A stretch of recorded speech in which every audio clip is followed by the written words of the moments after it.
My name is Chuck Hartley, and I'm an alcoholic.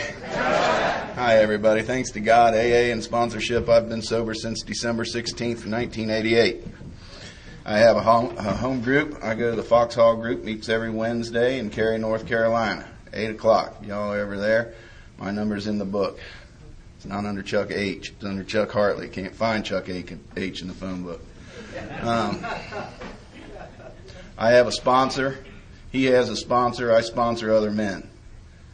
So I reckon that makes me a member in good standing in Alcoholics Anonymous. Before I get going, I need to thank a few people, Danielle and her committee especially. They did a wonderful job this weekend. They really did. This is a great conference. I had a really good time. Like Mary said, she's very grateful, and so am I, that we don't have those silly speaker ribbons hanging from our name tags all weekend long. I got to participate in this conference in relative anonymity, except when I spoke, and somebody would say, "You're not from around here, are you?" I don't know what gave me away.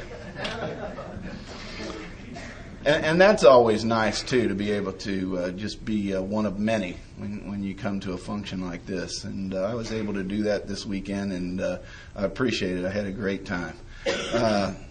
Fellow that brought me down here told me I didn't have to mention him, so Dave Rio brought me down here. He's a good man. He said he only uses his last name when he's being of service, and trust me, folks, he put up with me all weekend long. He was definitely of service. And he brought his buddy Rick with him, and Rick and I clicked and got along, so that if any of y'all know Rick, you know that I'm not really in my right mind. Because when I get along with a fellow like Rick, it just tells me more about myself. I'm probably about as crazy as I've ever been. And I'm really enjoying myself. You know, I'm just if any of y'all were at the 11th step workshop yesterday, you heard me say I'm just a scatterbrain, kind of a drunk. My brain is always going in a million different directions, and it's telling me to do a million different things, and I really need God's help just to get through any given moment, any given day. And you know, I think they call that ADD, and I've always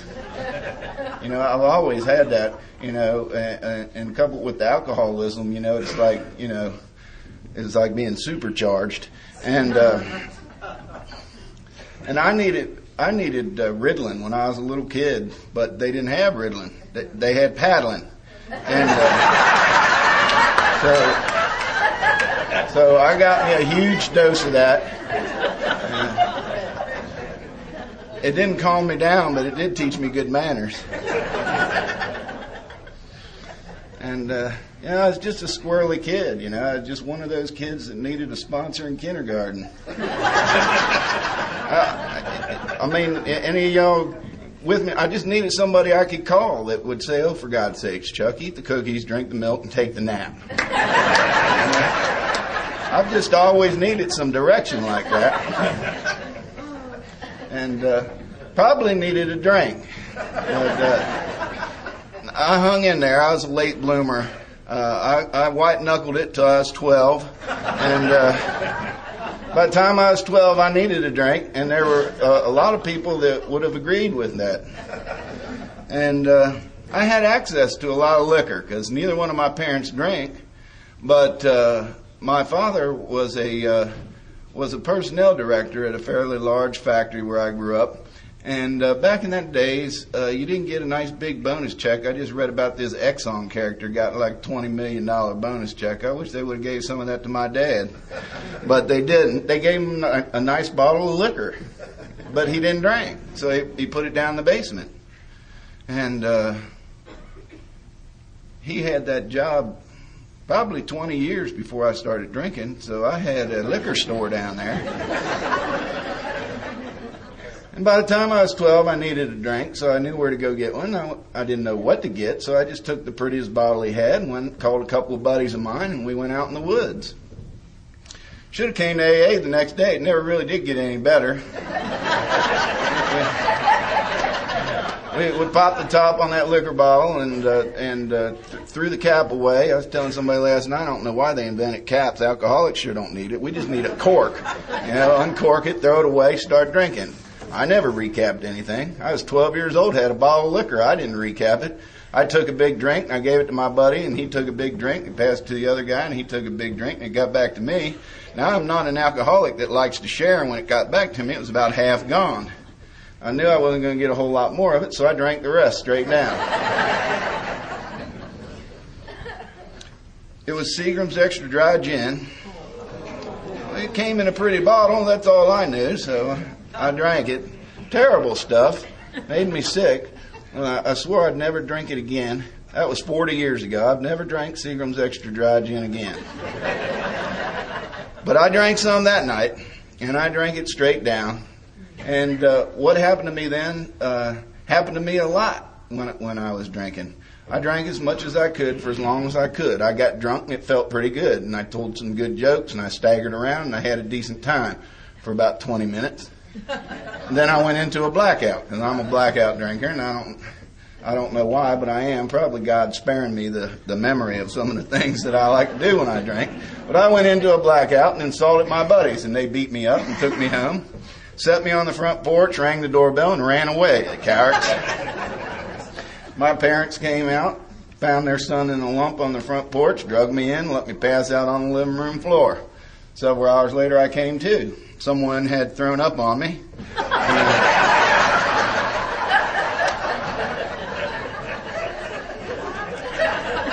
I took myself up to my room and passed out again there. And when I came to the next morning, that same person had gone to work on me. I had a mess to clean up. I felt terrible. Couldn't wait to do it again.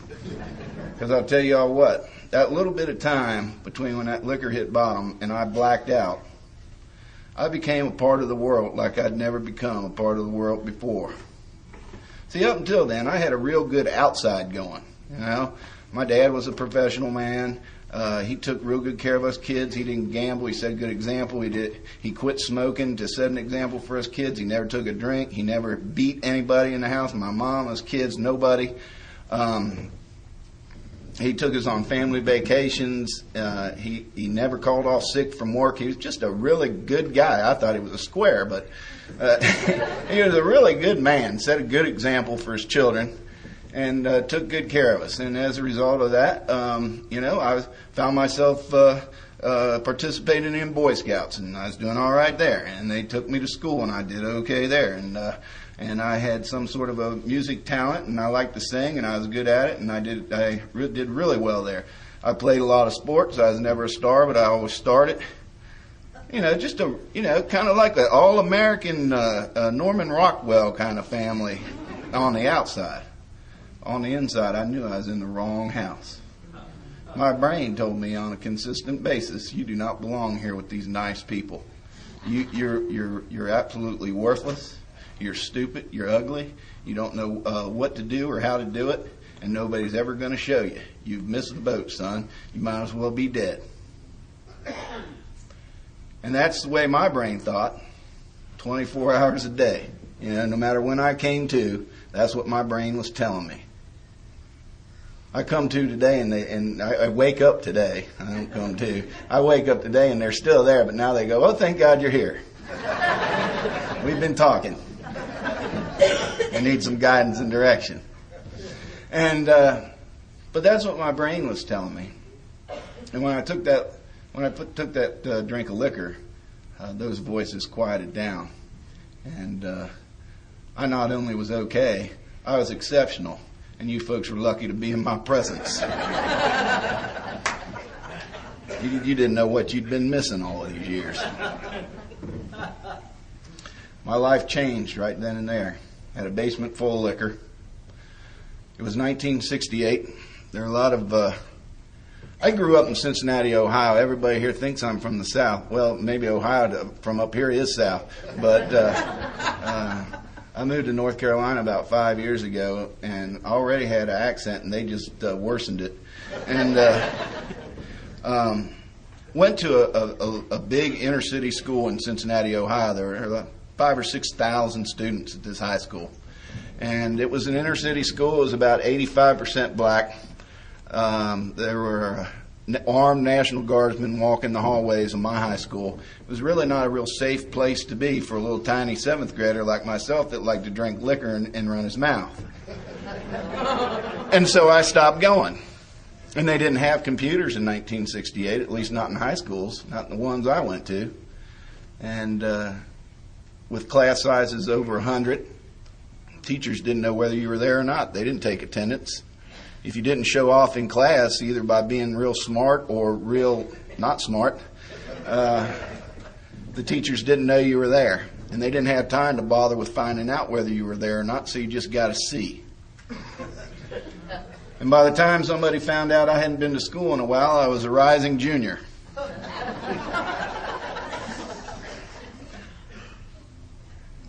I'm a child of the 60s and 70s. There are a lot of outside issues in my story, but I'm not here because of outside issues. I'm here because I drink like a pig. And once I start drinking like a pig, I have absolutely no idea what's going to happen to me. I just did what was in front of me, that's all. And because of the time that I grew up, there are a lot of outside issues in my story. I would say that they got me here quicker, but I don't see how. I didn't get here till I was 32. And I was tired. So my life just went like that. I didn't go to school.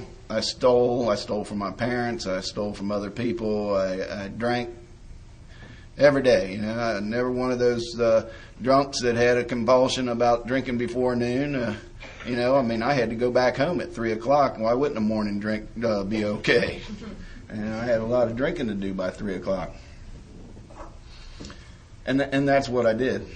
I grew up pretty fast. By the time I was 15 years old, I couldn't live with my parents because they had rules that they wanted to be followed like any normal household would. But I was a self-will run riot little alcoholic, and I knew better than they did. So, you know, I just took off. And got a hold of a fake ID and started working in some construction. And made a little money doing the worst jobs someone on a construction crew can do, and I started drinking with those men. And I'd go over and drink in this bar, and one night I was drinking in this bar on this fake ID, and a fella came in there and started giving the bartender a hard way to go. Now, folks, I knew I had a good fake ID for that old half-drunk bartender, but if the police came, it probably wasn't going to pass mustard. So I took care of that guy and convinced him he didn't want to be drinking in my bar where we didn't need his kind causing trouble. And he left, and the bartender was grateful. Turned out to be the owner of the bar.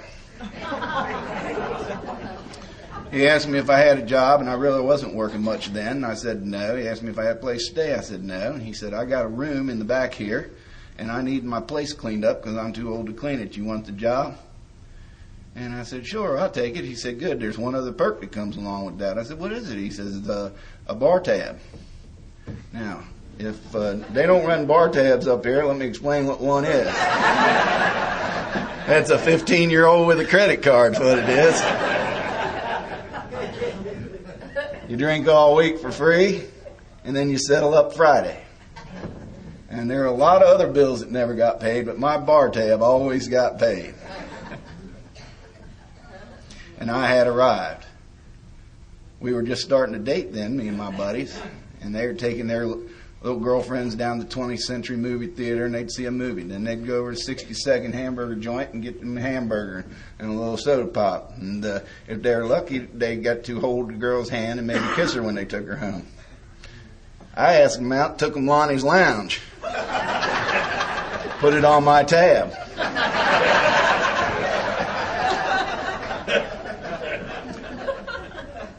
As a result of that, you all had a lot of work cut out for you when I got here, because that's how I measured relationships.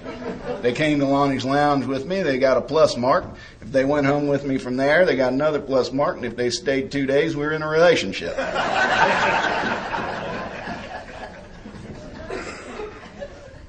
That's how things went. When I turned 18, my father gave me a job in this factory. And I went to work there, and it was more money than an alcoholic like me had any right to have. And so I went out and bought me a little car. And I didn't have to worry about stealing my booze anymore, so I started drinking whiskey by the half gallon.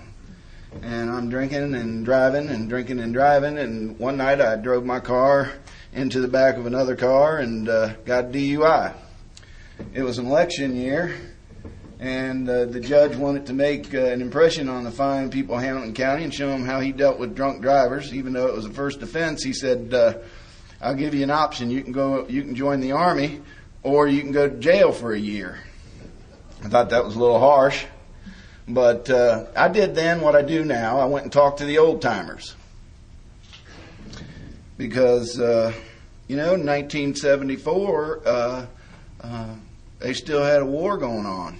And they said it was winding down, but you couldn't prove it by the body bags coming home, those of y'all in my age or older. And, in my neighborhood, the kids grew up kind of rough, and pretty much they did two things. They either went to Vietnam or they went to the penitentiary. Every one of the kids that I grew up with that went to the penitentiary came home. And not every one of the kids I grew up with that went to Vietnam came home. So I went down to the bar and talked to the old timers. And they said, look, dummy. That's kind of a theme throughout my life. Look, dummy, we think you should join the Army. And I said, why? They said, well, jail's no fun, for one. And for the second, in the Army, they'll let you drink, and they'll pay you for it. So armed with that information, I stood up and did my patriotic duty and joined the military. Now, lest y'all think I was just some drunken draft dodger that just fell into that deal, I tried to enlist many times before that, but I couldn't pass the physical. You drink liquor the way we drink liquor, sometimes you get too much sugar. And they knew what that meant. They were scratching their head that a 17-year-old kid had sugar like that, but they told me they didn't need me. But with the judge co-signing, I went into the Army. Now, I'd love to regale you all with a lot of fine military stories. I hear them all the time. But I'm a blackout drinker. They sent me to Germany, and there's two things I can tell you about Germany. They got the best beer I ever drank, and they got some really good outside issues.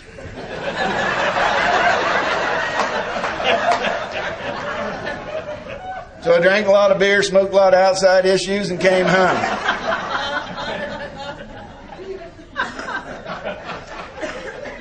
This factory where I'd been working before I joined the military had taken off in the 2 years that I was gone. The business was booming.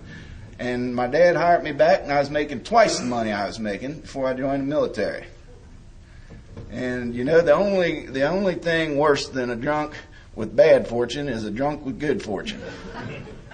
And having Daddy as a personnel manager was not a real good fortune for me, because I used it like a club over every supervisor I ever had.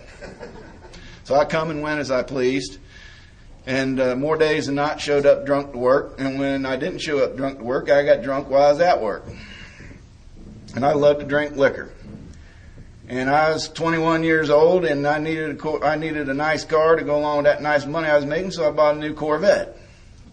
It was wintertime. We had a winter that year of 76, 77, 78, like y'all just had here. Not quite as much snow, but very brutal for the area of the country that we were in. There was always a foot of snow on the ground. It was always below zero, and it was just a nasty winter.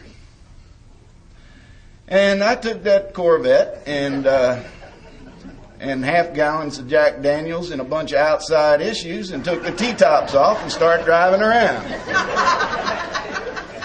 When you take outside issues and drink liquor at a half gallon and take the T-tops off, it's still a little warm, so you put on your flip-flops and your shorts and your T-shirt and your sunglasses, and you're driving around like that. And I'm wondering why I'm collecting these DUIs. I keep getting DUIs and going to jail and get out of jail and go back to work. And finally, I'd had enough of that, and I knew Ohio was my problem. So I took off for California. I went to California 3 times. I got a buddy back in Ohio that says they should just put a sign on the borders of California, Arizona, and Florida that says this state doesn't work either. About 3/4 of us could just come back home.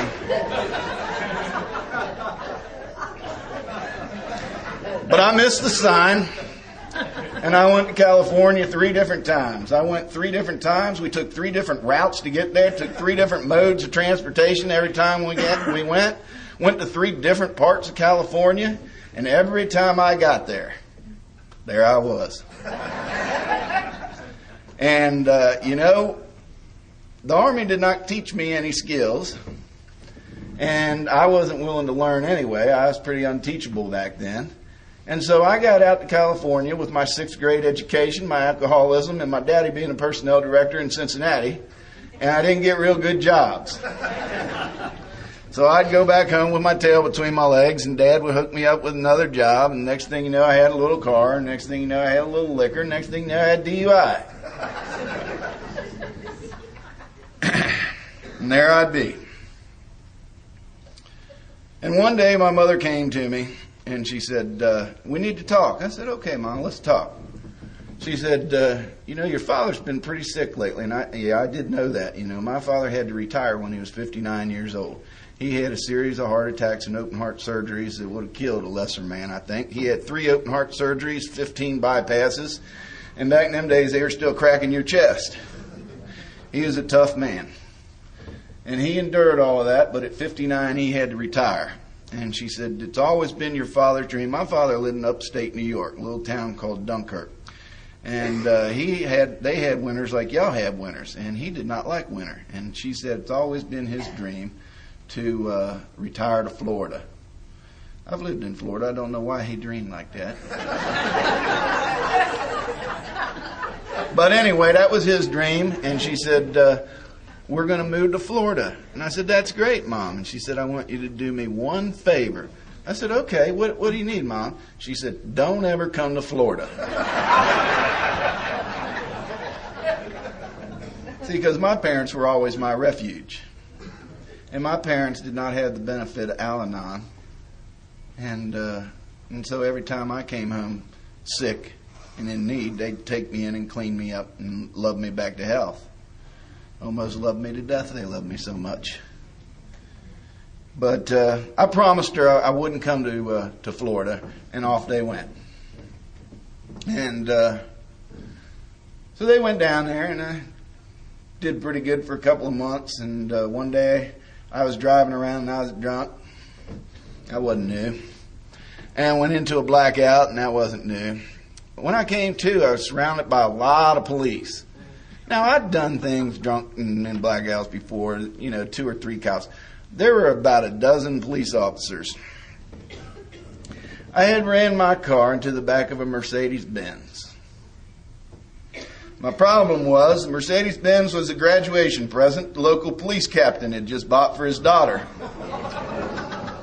If y'all ever want to see police in a hurry, do something crazy like that. They were everywhere. And I was getting charged with everything under the book. That was my 9th DUI. Well, you know.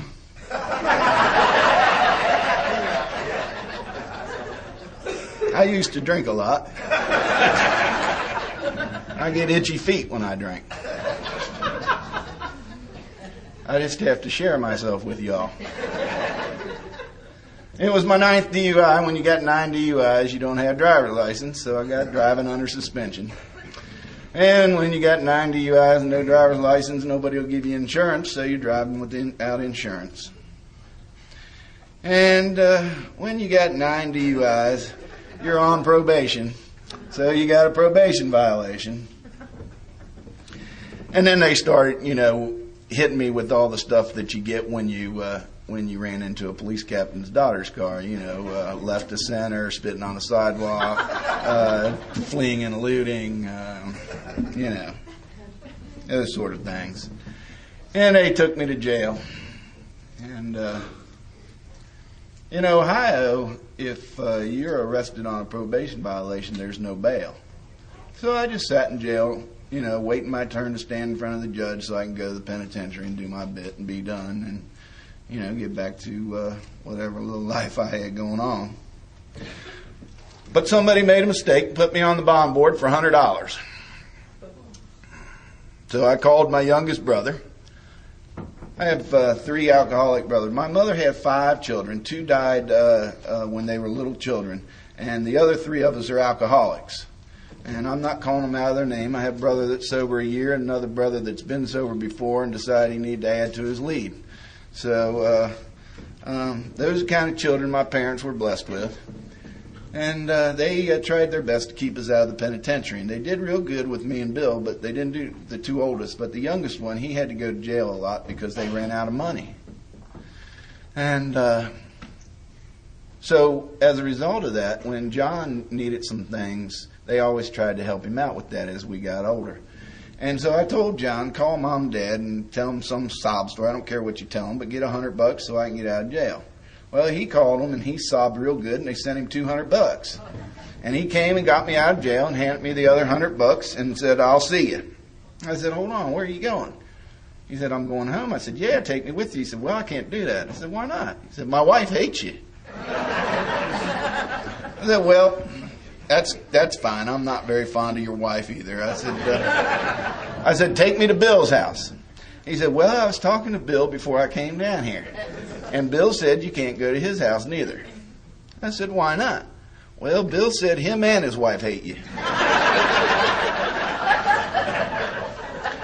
Now, y'all, that's where alcoholism had taken me. My parents didn't want me in Florida. My brothers didn't want me in their home. My mother is the youngest of 10 children. And she's the youngest by 7 years. Number 9 is 7 years older than my mother. The 5 children that my mother had were the least amount of children that those 10 children had. I got third cousins older than me. I got first cousins older than my parents. Last time we had a family reunion, we had to rent an amusement park. Because there were over 1,000 of us. And I wasn't welcome in any of their homes. I don't know if I mentioned this or not, but I was a thief long before I was a drunk. If you left it untended, I took it. I also forgot to mention I'm a bad thief. I get caught. And you know, if I steal from one of y'all, if I steal from Rick, Rick doesn't know me. Rick's going to shoot me if he catches me, more than likely. Or at least hold me down and call the police. If I steal from my cousin Skip, he's just going to beat me up and kick me out on the front lawn and tell me I can't come to his house anymore. And, you know, when you got as many cousins as I do, you just steal from them.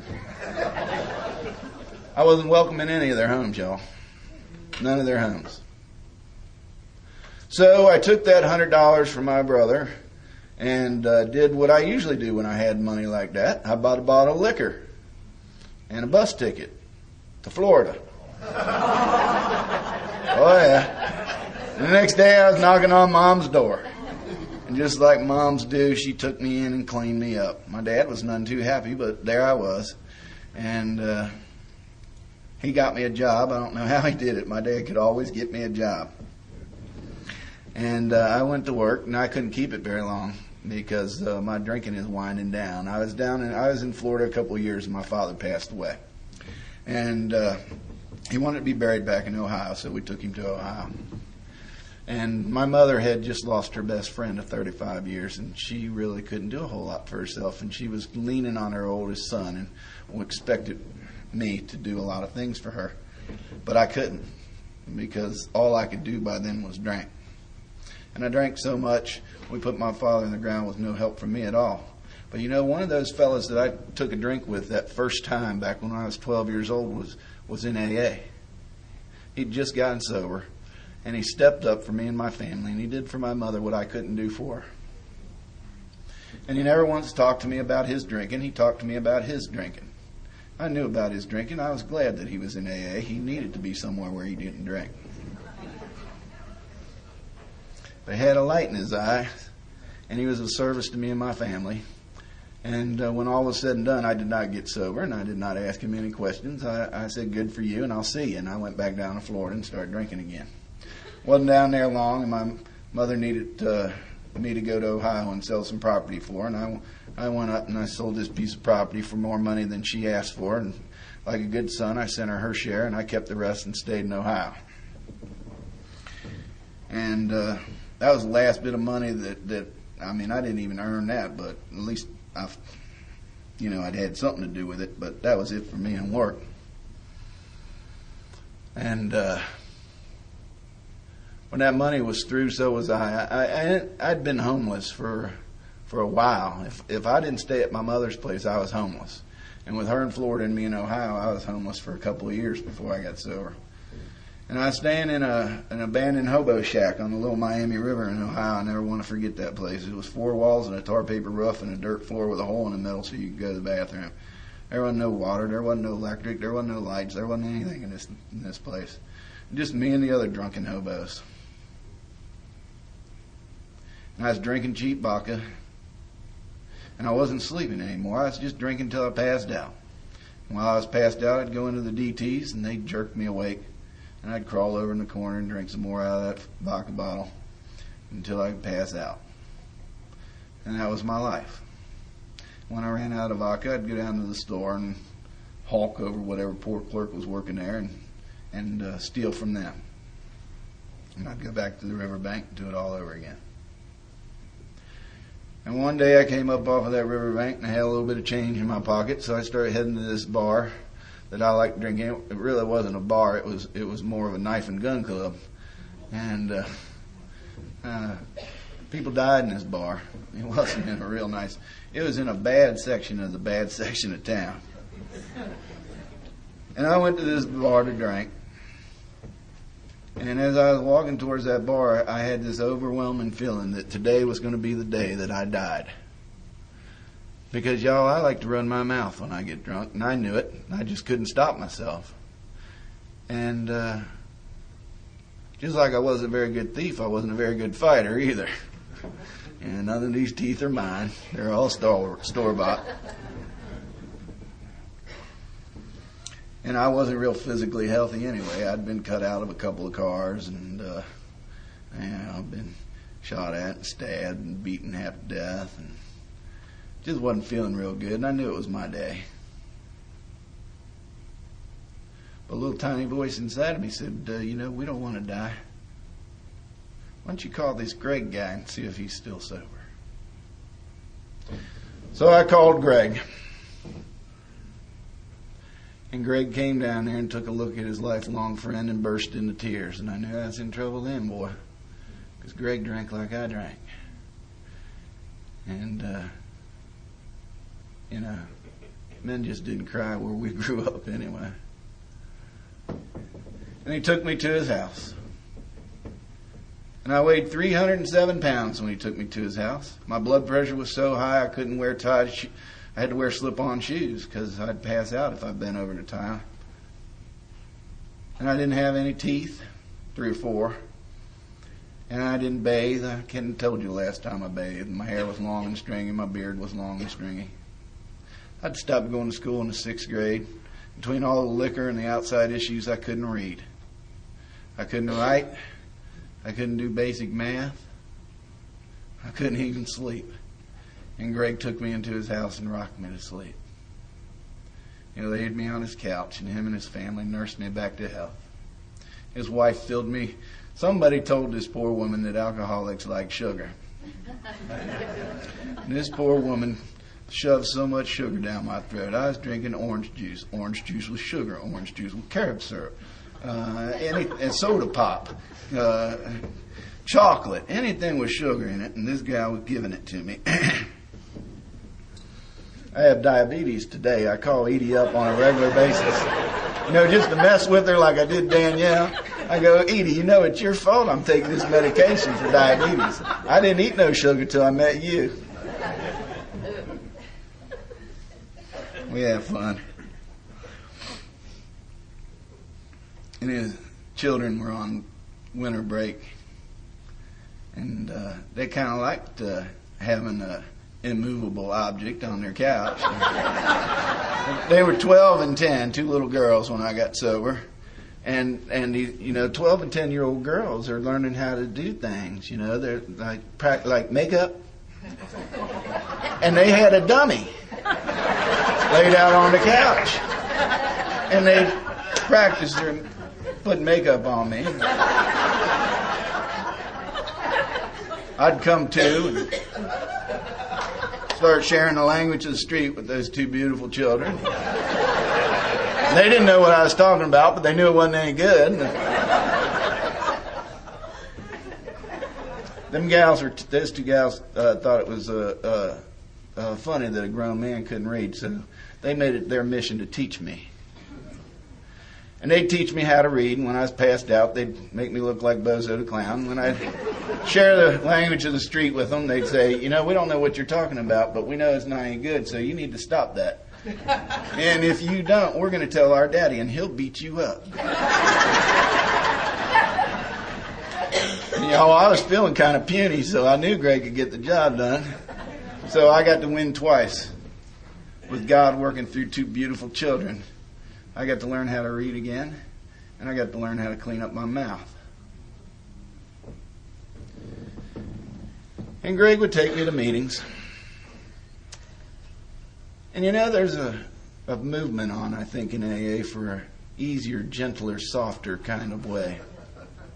Somebody didn't tell Greg that. Because he'd come home from work, and I'd say, "How you doing, brother?" And he'd say, "Get in the car." And I said, "Where are we going?" And he said, "Don't worry about it. I've checked your calendar. There's absolutely nothing on it. Now get in the car."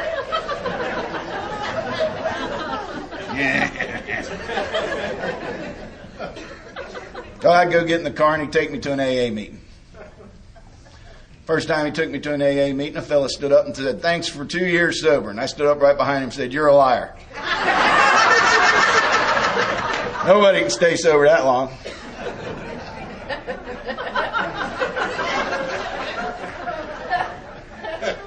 They had a wild man on their hands. Greg was living in the suburbs when he came and rescued me. Those poor folks didn't have any idea. They'd never seen someone like me before. Like something they'd go to the zoo and look at. "Look, honey, a real-life street urchin."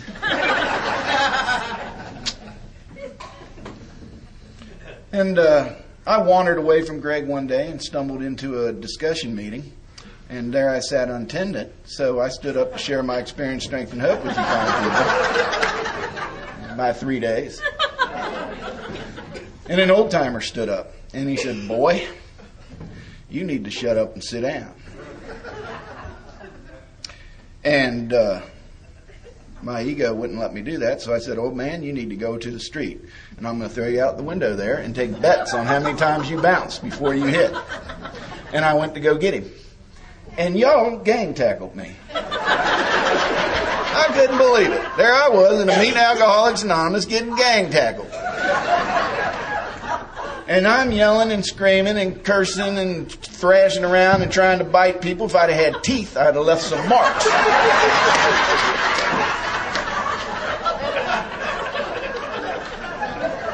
And here's this old man standing off to the side laughing at me, going, "Keep coming back, boy."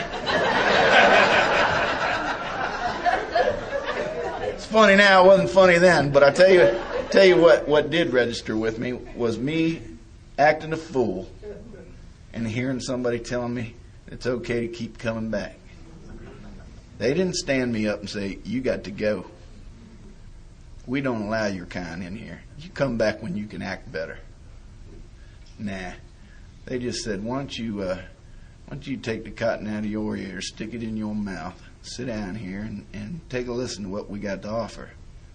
I said, "What do you got to lose? We can look at you and tell 1988 wasn't a real good year."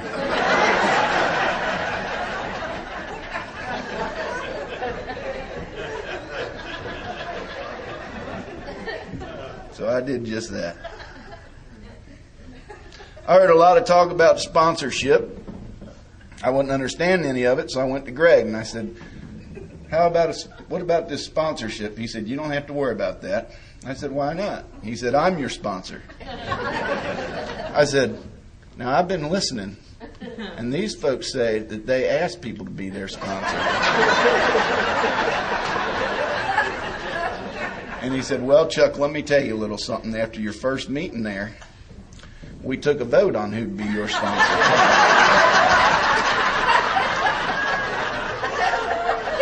And I lost.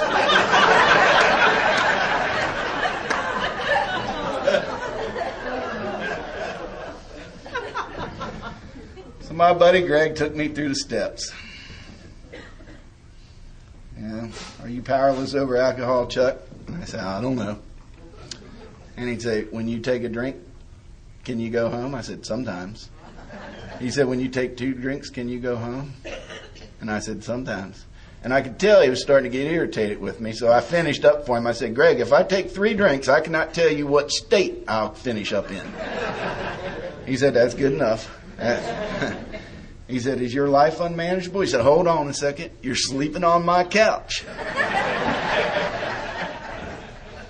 You've taken step 1, dummy. Congratulations. He said, now let me tell you about step 2. He said, you better hope there's a power greater than you that can restore you to sanity, because you are the craziest cat I've ever met in my whole life. If anybody needed restoring to sanity, Chuck Hartley, it is you. Well, I couldn't really argue with him on that point. And then he said, congratulations, dummy. You've completed step 2. Now get on your knees. And I said, Greg, we've been friends for a long time.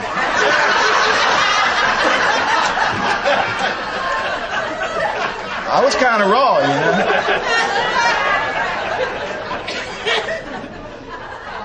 know. He said, no, dummy, we're going to pray. Now, I'll tell y'all something. I wasn't real keen on this praying stuff, you know, because I was brought up to go to church, and, you know, they explained to me all this stuff about God, and all the deacons of the church talked to me about God and what a sinner I was and how I better get with their program so that I can get saved. And then I start drinking and I start carousing the streets at night. And what do you know? I see these deacons sneaking out of the back of the bar around 2 a.m. with women that weren't their wives. And then they show up on Sunday morning talking that mess. So I knew I didn't want what they had. And you all just heard me talk a little bit about the kind of life that I led. Now, if that's a blessing from God, I sure wasn't going to check in and you know, let him know where I was. Up until that time, I'd done a pretty good job of being a moving target, and my life still wasn't, you know, where I wanted it to be by any stretch of the imagination. But I got down and I said the words with him. And he knew that I was struggling with that. And he said, let me ask you something, Chuck. He said, I know you're having a hard time with this God deal. He said, but do you believe that I believe there's a God? And I said, yeah, Greg, I've heard you talk. You sure do. He said, well, why don't you just use my God then until you can get one of your own? So I done that. And our big book talks about, you know, we only have to make a little beginning, you know. If we take little steps towards God, He'll take big steps towards us. And that was the case with me. I sure didn't come in here looking for Him, but kind of hard to deny the work that He's done. My mother moved back from Florida because she wanted to be near her family. And she was on a fixed income, and I was on a fixed income. By this time, I had a little job at Hardee's, and I was making enough to get by. And she and I rented a place together. And y'all, my mother lived in a robe, a long robe. And it was a robe that she took and altered for herself and sewed many, many pockets into the inside of this robe. Because my mother raised 3 alcoholic thieves. And anything of value that my mother held near and dear to her heart went in the robe. And I mean anything. There was money in the robe, of course, and credit cards in the robe. But there were recipes in the robe, and old pictures in the robe, and old report cards in the robe, and real jewelry in the robe, and fake jewelry in the robe. If it meant something to my mother, it was of value to her, and it went in the robe because she didn't want her children to steal it from her. And we were sitting around one day, and she excused herself. She had to go to the bathroom, and I thought, you know, these AA people are always teaching me about practicing good manners. I think I'll go get my mom's coffee cup there and refill it for her and get her hot coffee while she's gone. So I went to do that, and there down in her chair sat her wallet. Now, I hadn't seen her wallet since I was about 6 years old. And so I said to myself, you know, I'm going to tease my mother I know y'all can't believe that I like to tease folk. But I said, I'm going to tease my mother about, her getting old. And, the first thing to go when you get old is your memory. And menopause, woman pause, anything kind of pause, and get that memory going. And so I'm going to tease her. And she came back, and I started teasing her about her memory being bad. And she said she didn't know what I was talking about. I'm going to tell you all something. I'm going to tell you a little bit here about all of the wonderful things that have happened to me as a result of turning my will and my life over to the care of God and just relaxing and letting Him and y'all have your way with me. But if none of those things had happened to me, if just this one interaction with my mother had happened to me, I'd still be here tonight. I'd still be speaking. I'd still be sober. I'd still be doing all the things that I do in Alcoholics Anonymous because of this. I teased my mother about not ever seeing her wallet, and she must be getting old and her memory failing, and she said, I didn't forget my wallet, Chuck. I trust you. Dang, I've been telling that story almost 20 years. Still makes me cry.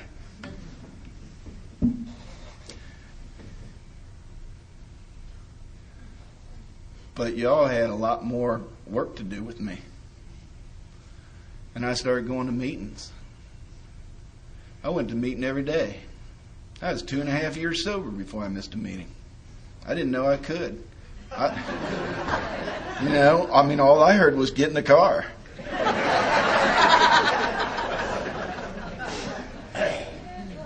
So I went to meetings. And I took these steps.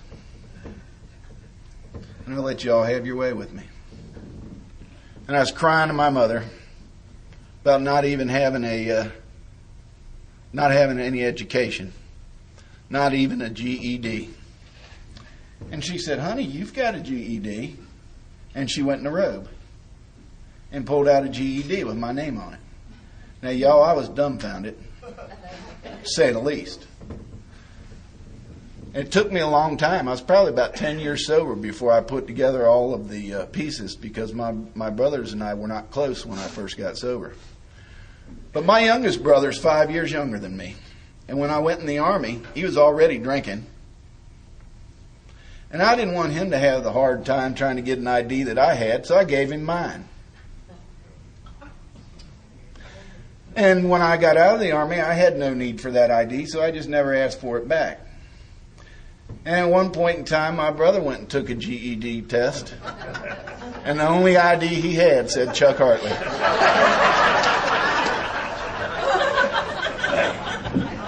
So he had no need for it, so Mother took it and put it in the robe. I was instantly several IQ points smarter. I took my newfound education to my friends. Because when I got sober, I hung out with all the young people in AA. I was 32 years old, but I hung out with young people because, adults scared me. Never mind that I was older than some of the adults I knew. Y'all scared me. You had all the answers. You seemed to know what was going on. And the young people, they didn't care if they had the answers. It didn't matter how long they were sober. They were just enjoying being young, happy, joyous, and free. And they didn't judge. Young people don't judge old men that can't read. So they let me hang out with them, and I had a great time. And they had energy, and you needed energy to keep up with me then. And I started sniveling to them.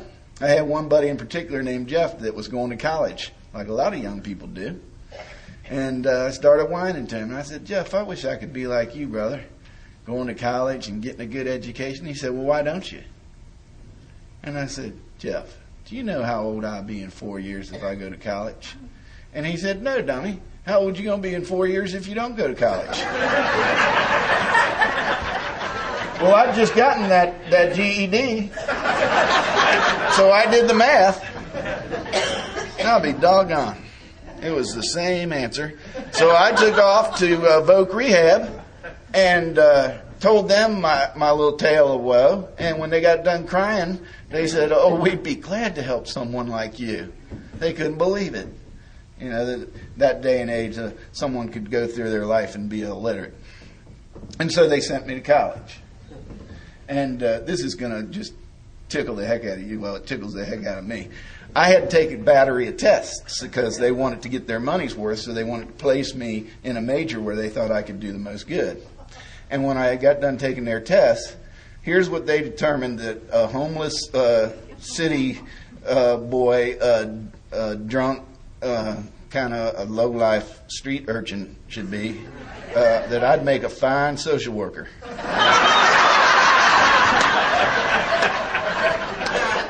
See, now up until that point, my idea was, just kill them all and let God sort it out. Now they want to send me to school to be a social worker. So I said, okay. No, I didn't, I just didn't argue. Y'all taught me early on that, Chuck, you don't have any skills anyway, so just let us write on you, brother. I was a clean slate, so I did, And they sent me to school to be a social worker. And like I said, I had no idea how to go to school, so I asked you guys. I said, how do you go to school? They said, well, Chuck, there are a lot of different ways to go to school, but you being out there drinking for so long, we think you should go to school the AA way. And I said, really? What's that? They said, go to class early. I said, okay, we do that in AA. They said, sit in the front row. Okay, I can do that. They said, while you're sitting there, there's going to be a speaker come out and take the podium. Shut up and listen to him. Oh, okay, I can do that. While he's there, he's going to talk on a lot of different subjects that you know nothing about that he does. Pay attention. While he's doing that, he's going to suggest that you buy and read some books and maybe do what they say. We suggest you do the same thing. So that's what I did. Because I didn't know how to go to school. I didn't know how to take notes. I didn't know how to do lesson plans. I didn't know how to study for tests. I didn't know how to do any of that. But you all were teaching me how to pay attention. And so I did that. I went to school the AA way. And I did pretty good. And 4 years later, it's time for graduation. And we're sitting around talking, me and the folks that I went through school with. And they had a little reception for us, and we were all chatting and drinking punch and blah, blah, blah. And the dean of the college is shaking everybody's hand. Are you going to go to grad school? Oh, yes, dean. Are you going to go? Oh, yes, I can't wait. And he got to me, and he said, Chuck, are you going to go to grad school? I said, no, I can't, dean. And he said, why not? And I said, well, I can't afford to go. I said, Voc Rehab sent me to undergraduate school. And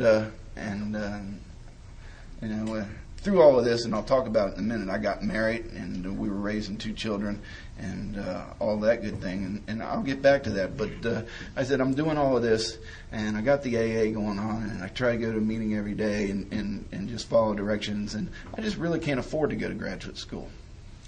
And he said, will you go if I pay for it? Well, I'll tell y'all what. My drug of choice has always been free and more. Now, if we're spending my money, of course, we're going to drink Jack Daniels by the half gallon. But if we're spending your money, I don't care. Free and more is wonderful. It's the best drug a guy could ever have like me. So my drug of choice being free and more, I said, heck yeah, Dean, I'll go if you pay. So he did. And he sent me to, paid my way through graduate school, and 2 years later I had a master's degree in social work administration. And I'm going to tell you all what. If any of you are sitting around here today wondering if there's a God, and wondering if He has your best interests at heart, and wondering if there's any way that a God that those of us that have been here for a while talk about has love, care, and concern for a bunch of terrible, low-life gutter drunks like ourselves, let me tell you, you cannot go from homeless illiterate to a graduate degree in social work administration in 10 years anywhere else but in Alcoholics Anonymous with the loving hand of the God that I've come to understand here. There's just no way. See, because my sponsor told me early on that, Chuck, you need to give 100%. And if you give 100%, only if it's 20% of what needs to get done, God will make up the rest of it every single time.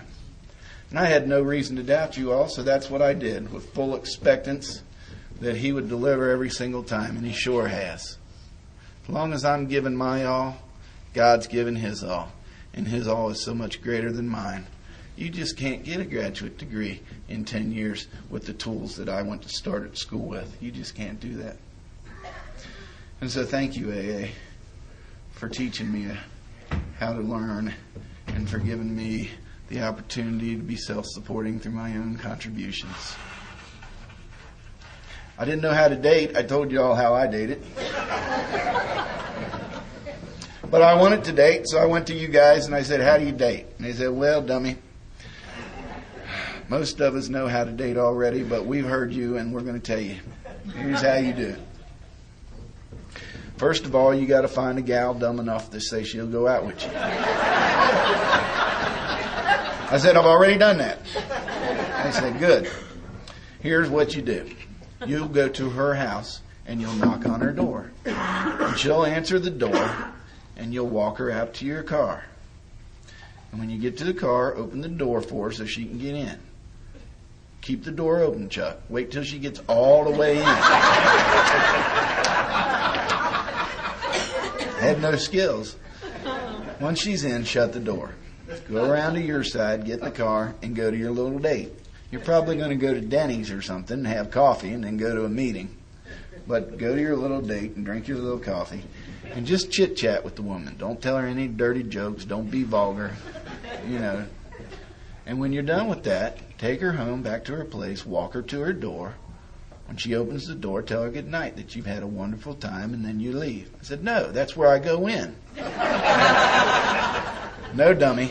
We're trying to start a new deal with you here. This is where you say thank you for a nice evening and you go home. And I did that.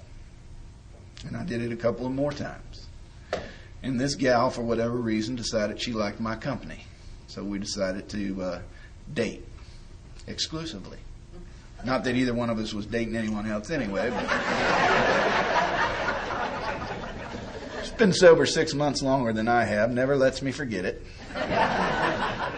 She'll wake up in the morning and go, I need some coffee, new guy.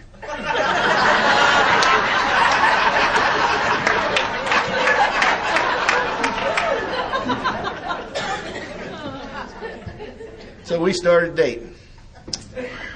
And her drinking life somewhat mirrored my own. And she had 2 small children when we started dating. They were 8 and 6. And so we had some talking to do. One was, were we going to have a sexual relationship? Both of us wanted to have one, but both of us knew a little bit, thanks to good sponsorship, about the pitfalls of jumping into the sack too early in a relationship.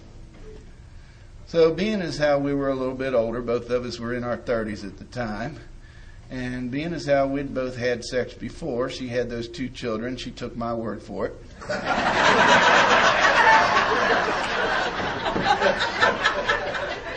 I knew she'd had sex at least twice.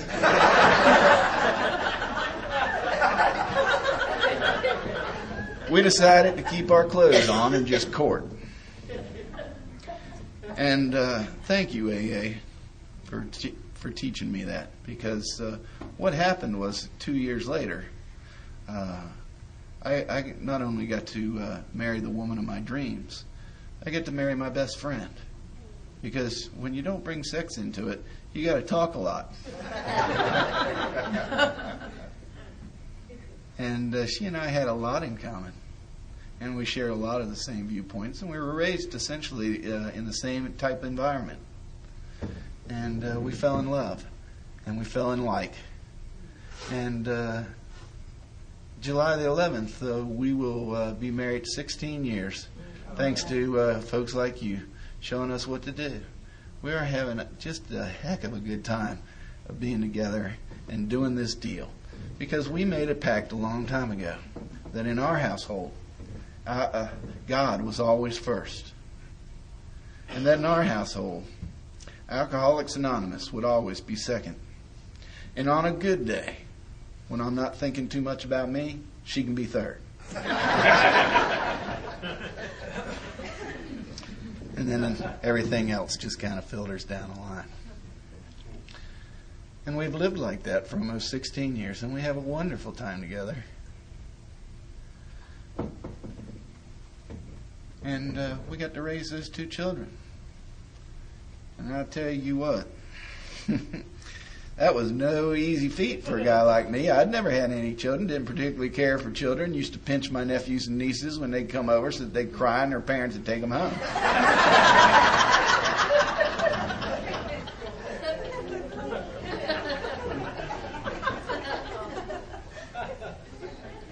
But Beth's daughter, my daughter, is this beautiful little blonde-haired, blue-eyed child. When they're looking up at you like that and saying, "Daddy, can I?"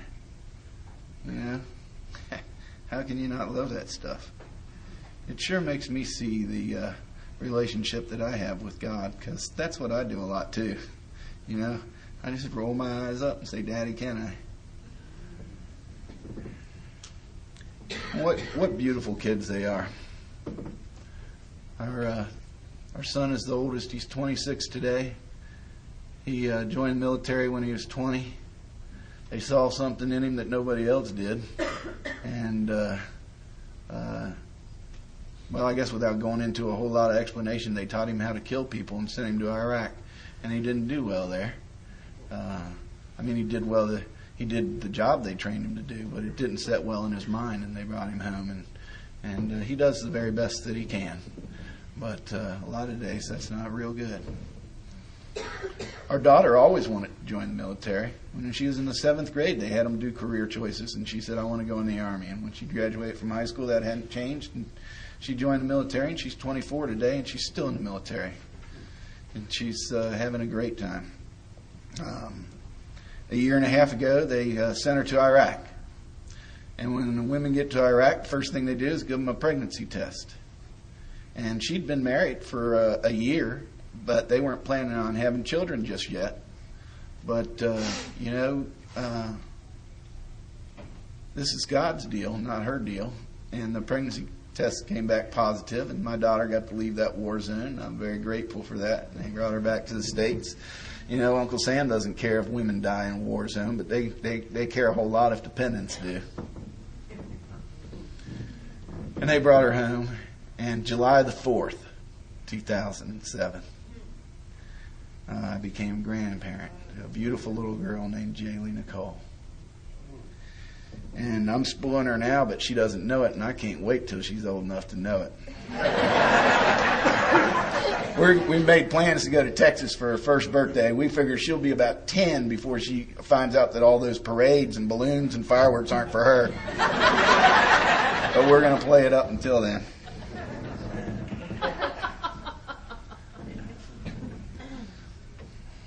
If you're sitting in here and you're new today, I hope what you've heard is that it's possible to do anything here in Alcoholics Anonymous. That we don't care how bad you were. We don't care how mean you were. We don't care how anything you were. That there's not anything that you could have done that will enable you to unique yourself out of Alcoholics Anonymous. If you got a problem with drinking, you belong right here. And just like they told me in 1988, if you're new here, we already know more about you than you know about yourself. And the biggest thing we know about you so far is 2008 has not been a good year.